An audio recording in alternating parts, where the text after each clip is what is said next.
들려오는 한 말씀을 지렛대로 삼으라. 들려오는 한 말씀을 지렛대로 삼으라라는 제목으로 하나님 말씀 증거하도록 하겠습니다. 삶의 가장 근본적인 특징은 불확실성입니다. 우리 누구나 불확실하다가 이렇게 느껴집니다. 언제 병날지 모르잖아요. 또 언제 돈이 다 사라질지도 모르고 언제 위기가 올지도 모른다라는 생각을 합니다. 그래서 우리는 미래가 우리 영토가 아니기 때문에 이 불확실성 때문에 이 강박성에 빠질 수 있다는 것입니다. 그럼 불확실성을 이길 수 있는 길이 무엇입니까? 하나님께 맡기는 거거든요.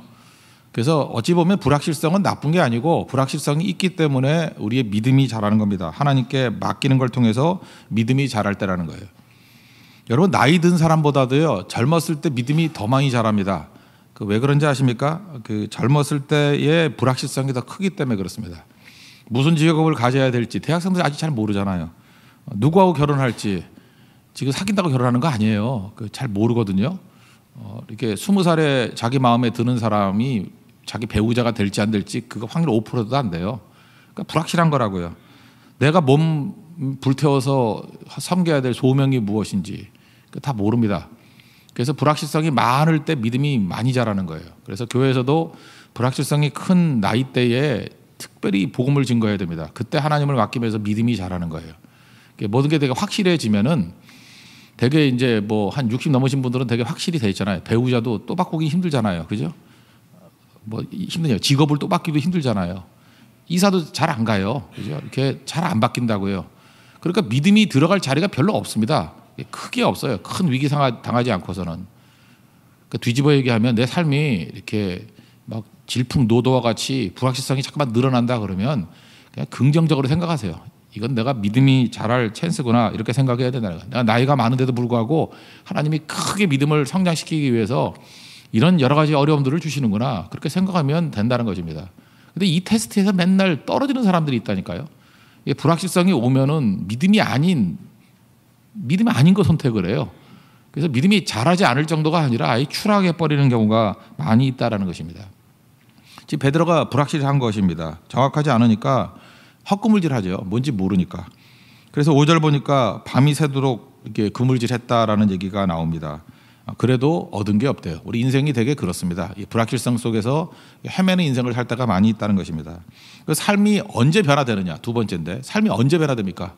불확실성에서 삶이 확 뒤집히는 경우가 있는데 그때는 한 가지 말씀이 임했을 때예요. 말씀이 임하고 그 말씀이 가슴을 사로잡아서 순종하게 될 때. 베드로는 언제였죠? 4절을 보니까 예수님께서 깊은 데로 가서 그물을 내려 고기를 잡으라 하는 그 한 말씀. 사실 이 말씀은 그 불확실성을 깰 수 있는 말씀은 아니거든요. 내가 지금 밤새도록 경험 가지고 다 해봤는데 안 되는 걸 잠깐 하라 그러니 말이 되느냐. 그런데도 불구하고 말씀이 이렇게 들려올 때가 있다니까요. 그때 순종했더니 인생이 완전히 바뀌게 되었다는 것입니다. 오늘도 선교대원들 여러분 떠나기 전에도 그렇고 현장에서도 그렇고 이렇게 하나님 말씀을 계속해서 이렇게 묵상하고 읽고 들어야 될 필요성이 뭐냐 하면은 이게 인생에도 이런 들려오는 말씀이 있지만 그날에도 들려오는 말씀이 있어요. 그 들려오는 한마디 말씀이 지렛대가 돼서 순종하면요. 그 판도를 완전히 바꿔버립니다. 그냥 역사가 벌어지는 거예요. 기적을 나타나게 된다라는 거예요. 근데 이게 말씀에 대한 민감성인데 이 말씀에 대해서 들려올 때 순종하는 보통 때 훈련이 있으면 그게 부쩍부쩍 신앙이 성장을 해요. 근데 이 말씀을 이제 무시하는 것에 익숙해진 사람은 들려와도 무시해버리는 거예요. 들려와도. 그러니까 지금부터 여러분들 말씀에 예민해지십시오. 하나님께 내게 주신 한 가지 말씀에 순종하게 될 때 변화가 된다는 거예요. 예를 들어서 어저께 말씀을 통해서 반응했던 예가 그거예요. 많은 스펙들이 있고 뭐 이렇게 외적인 걸 많이 추구하는 그런 시대를 살고 있지 않습니까? 근데 제가 그런 얘기를 했잖아요. 그 최고의 신부감. 또 절대로 소개해주고 싶지 않은 사람이 뭐냐면 겉으로는 다 갖췄는데 정말 그 속에 믿음이 없는 사람. 그건 이제 빵점이라고. 근데 이게 가슴에 꽂혔는가 봐요. 그래서 믿음의 사람이 되기를 원합니다. 그래서 믿음 붙들어야 되겠다. 기도도 믿음이고 또 자기 삶의 결단도 믿음의 결단이 돼야 되고 믿음 아닌 모든 요소들 그러니까 확 보이기 시작하더라는 거예요. 자기 인생이 정리가 안 됐는데 내 안에 믿음이 없구나. 이게 보이더라는 거예요. 또 하나는 뭐예요? 내 안에 믿음이 있어야 되겠구나. 이 한 말씀이 들려오는 그 순간에 자기가 이제부터 무슨 일을 해야 될지 어디에 집중해야 될지 어떤 헌신을 해야 될지 이 정리가 쫙 되더라는 거예요. 그게 바로 뭐예요? 한 말씀이 들려오고 지금부터 순종하기 시작하더라고요. 이때 분명히 그물이 찢어질 정도로 고기 잡을 일이 벌어지게 된다는 것입니다. 이건 일평생에도 마찬가지고 매일매일 삶에서도 마찬가지라는 것입니다. 들려오는 한 말씀을 붙들고 헌신하십시오. 어떤 사람은요, 이런 말씀이 뭐 예배의 목숨을 걸라 이렇게 될 수도 있는 거고요. 절대로 타협하지 말라 이런 것도 될 수 있는 거고요.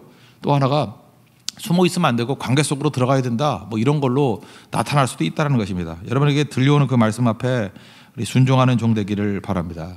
그랬더니 순종했더니 어떤 일이 벌어져요. 그 6절 보니까 그물이 찢어질 정도로 많은 것을 거두게 되었다. 이게 지금 한 절 차이예요. 불확실성에서 헤매고 있을 때와 들려오는 한 말씀 앞에 순종했을 때의 차이점이라고요. 인생은 이렇게 변화되는 겁니다. 뭐 이렇게 10절, 20절로 변화되는 게 아니고요. 한 말씀이 우리 인생을 확 변화시키게 된다는 것입니다. 그러면 그 다음부터는 낭비가 없어요. 지금 내가 열등감 때문에, 비교의식 때문에, 뭐 시기 질투 때문에, 뭐 다른 사람의 평가 때문에 이렇게 예민한 사람들 있죠. 불확실성에 속해 있기 때문에 그래요. 들려오는 한 말씀이 있으면요, 이런 거는 한 방에 다 날아가 버립니다. 이런 거 시간 낭비 안 해요. 훤히 보이거든. 갈 길이 밝히 보이거든요. 훤히 보인다고. 갈 길이 밝히 보이는 인생이 되십시오. 이건 말씀이 보이는 거예요. 그 정리가 된다는 것입니다. 개인적인 차원이고 이것이 확산이 되는 거예요. 이렇게 큰 은혜를 받고 나니까 확산은 두 가지거든요. 공동체를 통해서 확산이 되고 기도를 통해서 확산이 됩니다. 이렇게 베드로가 하나님 앞에서 말씀을 통해서 이제 환히 보이게 됐죠. 이제 친구들을 부르지 않습니까? 공동체 확산입니다. 7절을 보니까 동무들에게 도와달라. 그랬더니 뭐 뒤에 뭐 많이 오잖아요. 뭐 요한도 오고 야고보도 오고 친구들입니다. 그때부터 이게 확산이 이루어지게 된다는 거예요. 그래서 어떤 공동체 안에 한 사람의 깨우침이 있고 그 다음에 동료들 공동체 안에 들어가면요, 다 변화가 돼요. 예를 들어서 6개 우리 선교팀이 있죠. 뭐 전 그랬으면 좋겠습니다. 모든 선교팀이 다 은혜 가운데 막 변화가 나타났으면 좋겠는데, 특별히 어떤 공동체를 가면요, 한 사람이 이런 깨우침이 있어요. 그러면 그 공동체가 다 은혜를 받을 때가 있어요. 그 이유가 뭐냐? 그 산삼 캐는 사람 얘기하잖아요. 여기 한 뿌리 저기 한 뿌리 있는 게 아니에요. 산삼은 몰려서 나요. 산삼 2뿌리를 캔데 그 근처 다시 뒤져보면요, 10뿌리도 나오고 20뿌리도 나온대요. 산삼은 몰려나는 겁니다. 우리 임진왜란 때 우리나라의 충신 가운데 오성과 한음 있죠. 이항복과 이덕형, 오성과 한음이 한 동네 살았다는 거 잊지 마십시오. 오성과 한음은 한 동네 사는 거예요. 한 팀에 있는 거예요. 한 곳에 있는 거예요. 그래서 내가 하나님 앞에서 말씀 앞에 깨우침이 있고 말씀을 지렛대로 삼는다 그런 것은 우리 동료들을 다 살리는 능력이 있다는 것입니다. 오늘도 여러분들 깨우침이 있어서 한 사람의 깨우침을 통해서 여러분 공동체가 복받는 은혜의 인생이 되기를 바랍니다. 그래서 그 공동체가 여기서 끝나는 게 아니에요. 이게 고기만이 잡았다가 끝난 게 아니잖아요. 10절 11절에 보니까 여기 야고보와 요한도 왔다 그랬죠. 그 다음에 뭐라 그래요? 내가 후로는 사람을 취하리라. 사람 낳는 어부가 되리라 그랬잖아요. 베드로만 사람 낳는 어부가 됐나요? 아니에요. 여기 야고보와 요한도 사람 낳는 어부가 됐잖아요. 제자 다 됐잖아요. 한 사람의 깨우침이 공동체의 확산이 되더라는 것입니다. 여러분, 제일 축복은 그 자리에서 끝나는 인생이 아니라 그 다음이 있는 인생입니다. 하나님 말씀을 지렛대로 삼으면요, 자기도 변화되고 그 다음이 있는 인생으로 우리 동료들도 함께 변화시킬 수 있다는 것입니다. 오늘도 여러분의 공동체가 말씀의 깨우침을 통해서 다 변화받는 그런 축복의 공동체 되기를 바랍니다. 또 하나는 기도가 이 확산을 일으킨다는 거예요. 자기 안에 머물러 있는 게 아니라 이게 폭발적으로 변화가 되기 위해서는 기도입니다. 8절을 보니까 베드로가 무릎 꿇고 주여 나를 떠나소서 나는 죄인입니다 그랬죠. 내 한계를 인정하는 거예요. 여러분 다 한계가 있지 않습니까? 베드로가 지금 여기 물고기 잡는 문제로 끝나버렸잖아요. 이게 한계죠. 이건 주님의 은혜를 받아가지고 이 한계를 한번 뛰어넘었는데 이거 말고도 나는 할 수 있는 일이 아무것도 없습니다. 여러분들 뭐 예를 들어서 대만에 6교회 가가지고 6교회가 다 부흥했다고 합시다. 그래도 그거 한계 아니에요? 거기서 끝날 게 아니잖아요. 그러면은 이렇게 능력 있고 이렇게 멋지고 이렇게 생명력이 충만한 것을 어떻게 여기서만 맛보나 그런 생각이 들어요. 그래서 그 다음부터 욕망이 생기는데 무슨 욕망이 생겨요? 기도의 욕망이 생겨요. 하나님 이러한 놀라운 능력들이 6군데가 아니라 60군데가 되길 원합니다.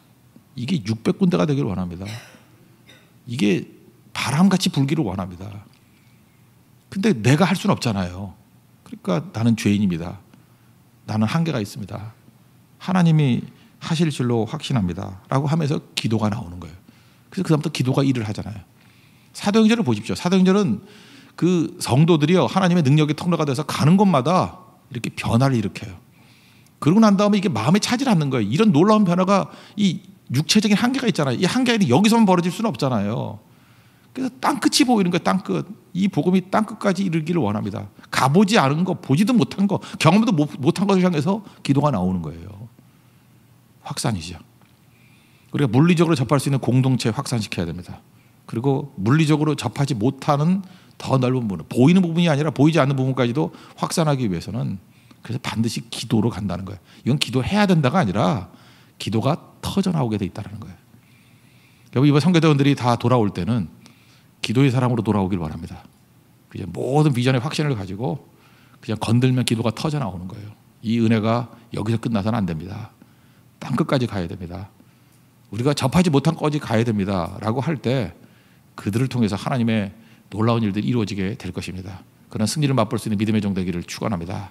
네, 모두 자리에 일어나겠습니다. 우리 파송의 노래 찬양하고 우리 제가 한번 기도하고 오늘은 마치고 우리 선교대원들은 떠나도록 하겠습니다. 파송의 노래 찬양하겠습니다. 너의 가는 길에